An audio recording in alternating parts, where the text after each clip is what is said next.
না জলেশ্বরের মতন বছরে একবার যাইয়া টান মারলে গেলে হ্যাঁ আরে কি টান গুলারে দেয় গো টান দিতে দিতে চিপ সুপ ডাবা হেলেছে হোস নাই মুদিরও গাইল ভরে মন্ত্র গাইল ভরে দাড়ি মুছ লাল করে লাইছে আবার কয় আখেরি জামানার নবীর উম্মত আর আমার দয়াল নবীজির খুবসুরতি এত সুন্দর আসিন নবীজির দাড়ি মুবারক নবীজির ববড়ি মুবারক দয়াল নবীজির দাঁত মুবারক কাফেরেরা দেখে দেখে মুসলমান হয়েছে যেরকম সুবহানাল্লাহ আর আমাগরে রং দেখিয়া আমাগরে সুরত দেখিয়া অফিসাররা ডাইরেক্ট নাম কেটে দেয় এটা আসামের হবই নয় কারণ যে জাতীয় পতাকা বানায় রাখছে উপরত হালদিয়া মানে বাং খাইতে খাইতে দোমা দিয়ে হালদি গেছে গা আবার মাজত হকলা তলন বগা মানে বিভিন্ন ধরনের রং কালার কইরা তারা যে একটা সুরত বানাইছে সুরত দেখকেই কয়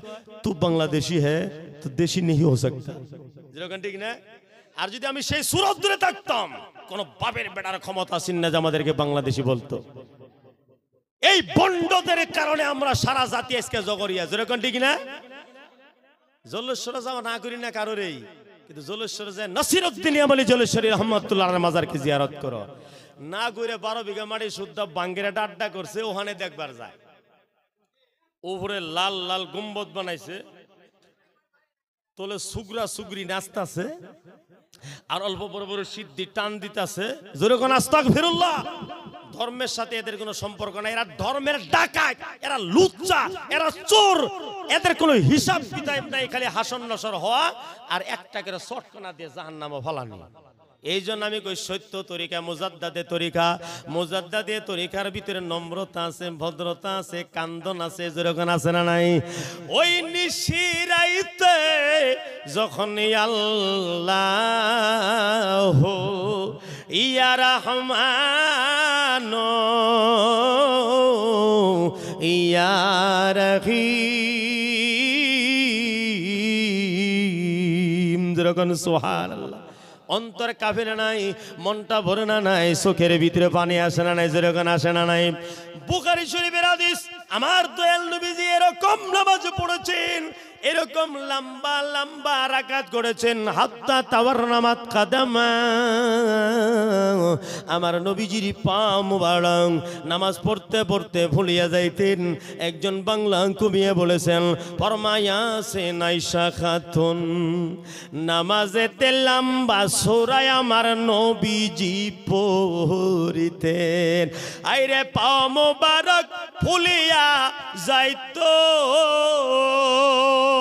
হায়রে পাও মোবারক ফুলিয়া যাইতো আমার নবীর কোন কোন দিন হায়রে আমার নবীর মায়ার দিন যেরকম সুবহানাল্লাহ এই যে বড় বড় মসজিদ বানাইছেন নামাজি নাই ভাই তরিকা নিলে নামাজ পড়ুন লাগে না সারণ লাগে যেরকম পড়ুন লাগে না সারণ লাগে কিন্তু আমি যেটা দেখতেছি তরিকে নাও মানে নামাজ ছেড়ে দেওয়া যার জন্য বড় বড় যারা শিক্ষিত না তারা এই জামাটারে ছেড়ে দিতেছে কারণ তারা আমাদের ঘৃণা করে আমাদের ভিতরে নামাজ নাই আমাদের ভিতরে ইবাদত বন্দেগী নাই আমাদের ভিতরে যখন এই বেডঙ্গাপানা দেখে সিদ্ধি খাওয়া দেখে বাং খাওয়া দেখে পুরুষ মহিলা একসাথে নাচানাচি করা দেখে তখন এই ভদ্র সমাজ শিক্ষিত সমাজ এই সত্য তরিকাকে ঘৃণা করে তারা একজন একজন করে ছাড়িয়া অন্য তরিকা নিতেছে যেরকম নিতেছে না নাই দেখবেন একটু মাস্টার হইছে সারা দিয়ে মাস্টার হইছে সারা দিয়ে হবি হয়ে গেছে দেখবেন প্রফেসর হইছে সারা দিয়ে হবি হয়ে গেছে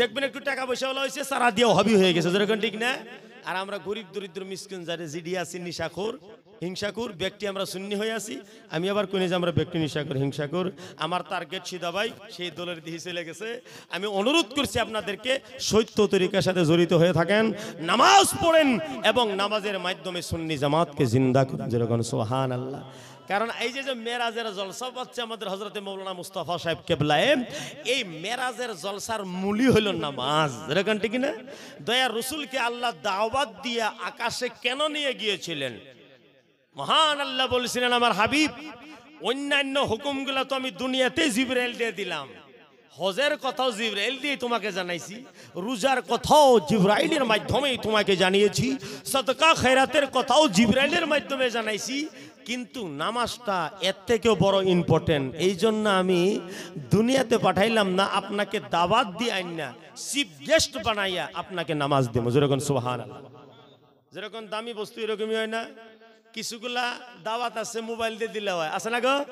আর কিছুগুলা দাওয়াত আছে বাড়ি যায় না দিলে হয় না। ধরে নেন আপনার জামাই, বিয়ার ভিতরে জামাইরা যদি মোবাইল দিয়ে জবাব দেন, যেরকম জামাই আসবে একটু আওয়াজ দেন, ঘুমাইছেন নাকি? যদি ঘুমান নাই তাহলে এখন মারহাবা। আচ্ছা, জামাইরা যদি মোবাইল দিয়ে জবাব দেওয়া যায় তাহলে জামাই আসবে কি? কিন্তু অন্য আসবার বা এরকম জাতের জামাইও আছে, কিন্তু বেশিরভাগ আমরা জামাই যারা আছি আমরা জিদখোর, খালি বাহানা তালাশ করে বেড়াই। আমরা জামাইয়ের জাত আর কি। কি একটা ফাঁস পাওয়া যায় নাকি, চাচা শ্বশুরের খুশামত, জেঠা শ্বশুরের খুশামত, ফুফা শ্বশুরের খুশামত, আর আমার ভালো লাগতেই আছে, ভালো লাগতেই আছে। সর্বশেষে শালিকা সাহিবা, ভাইজান জান কইছে, ভাইজান ওবে মনটা নরম হয়ে গেছে গা। আমি বহুত জায়গা ওয়াজ করতে যাই, যাওয়ার সাথে সাথে হুজুরকে দায়িত্ব দেয়, বিশেষ করে আমারও দেয়, হুজুর একটু পর্দার উপরে করবেন তো, একদম পর্দা নাই। তখন আমি একটা কমিটির খামটা মেরে ধরলাম, কমিটি সাহেব এই দে তমা করে দেন কে, এই ছোটো ছোটো লং প্যান্ট, ছোটো ছোটো কাপড়, সিফা সিফা ব্লাউজ, আর এই যে সিফা সিফা সুইজার, এই সিফা সিফা কমিজ, এই সমস্ত কারা কিনে দিছে? হুজুরে কিনে দিছেন, আমরা করে গার্জেনেরা কিনে দিছে। কিনছি তো আমরাই। ও কিনবেন আপনারা, আর সিধা করবো হুজুরা। বাইকের বাসে ঠ্যাং ফাঁক করায় বসাবেন আপনারা, আর সাফাই দিবে হুজুরেরা। যেরকম কথাটা এড়িয়ে জানা যে বছরের মাথাত হুজুরের মাথার সমস্ত কিছু ছেড়ে দেয় হুজুর। এক বছরে এই যে এই কিসিমের গুণ আমরা কামাই করছি। বেপরদা বাড়ছে, বেনামাজি বাড়ছে, গিবত বাড়ছে, চুগলামি বাড়াইছি, যেরকম কথাটা আলটিমেটলি ওদিকে যায় না। এই সমস্ত জরা করছি হুজুর 11 মাসিক।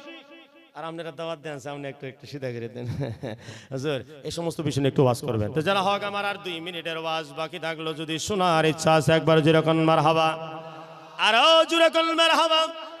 প্যার মুসলমান, নামাজের কথা যখন আসলেন, মহান আল্লাহ বললেন এইটা জিবরাইল দিয়ে হবে না, কারণ সব কথা জিবরাইল দিয়ে হয় না।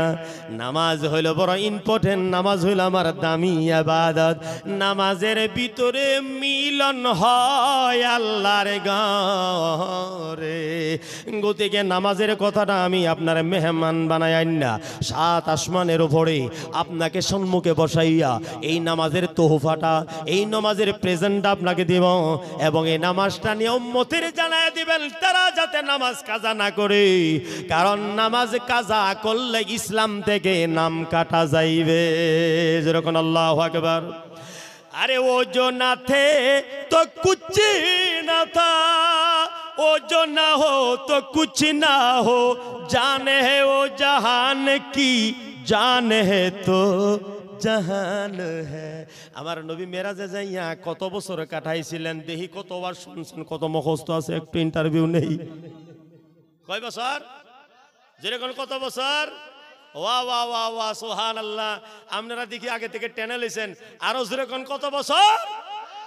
গইরে আইছেন আমার দয়াল নবী দেখে এখনো ওযুর পানি যাইতে আছেন, গইরে আইছে দেখে এখনো দরওয়াজার জিনজির লারা সারাতি আছে।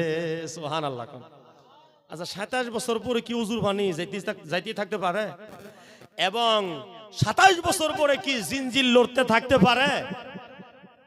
জিনজির তো লড়া দেওয়া মাত্র শেষ হয়ে যাওয়ার লাগে, আর ওযুর পানি শুকাইতে কতক্ষণ?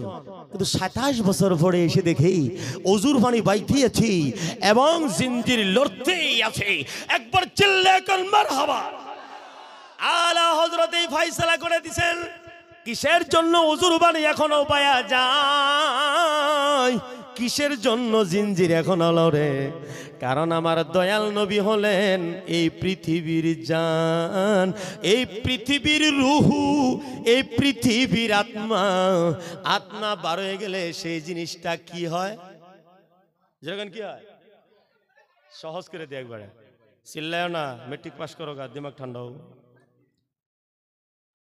যখন আমার নবী রাহমাতুল্লিল আলামিন মেরাজের রাত্রি মক্কা ছাড়লেন, মদিনা ছাড়লেন, আকাশের দিকে উড়ান মারলেন, যেখানে আমার নবী রাহমাতুল্লিল আলামিন প্রথম আসমান পার করেছে, পৃথিবীর জান বাইরে গেছে। যেরকম আল্লাহু আকবার।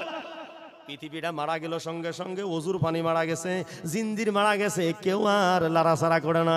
যেন দয়াল নবী বের হয়ে গেছেন, সঙ্গে সঙ্গে সারা পৃথিবী মারা গেছেন। গাছের পাতাও লড়ে না, গাছের ডাল লড়ে না, নদীর পান বয়া যায় না, কারণ পৃথিবী মরে গেছে। সারা পৃথিবী 27 বছরের জন্য মুর্দা হয়ে গিয়েছিলেন। আবার আমার দয়ার নবী রহমাতুল লিল আলামিন যখন আকাশ থেকে নেমে পৃথিবীতে প্রবেশ করে, সঙ্গে সঙ্গে পৃথিবী আবার তাজা হয়ে গেলেন, জিন্দা হয়ে গেলেন।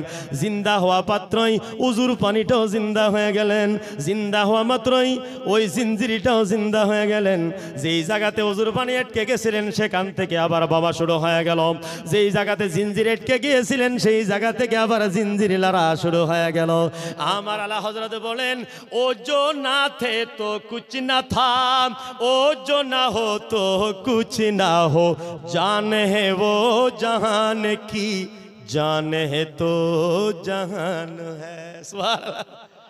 মেরাজ বুঝছেন কারে কয়? 27 বছর পরেও যে জিঞ্জির লড়ল, এই হকিকতটা বাতলায় দিলাম। আর আমি ওয়াজি পর্যন্ত শেষ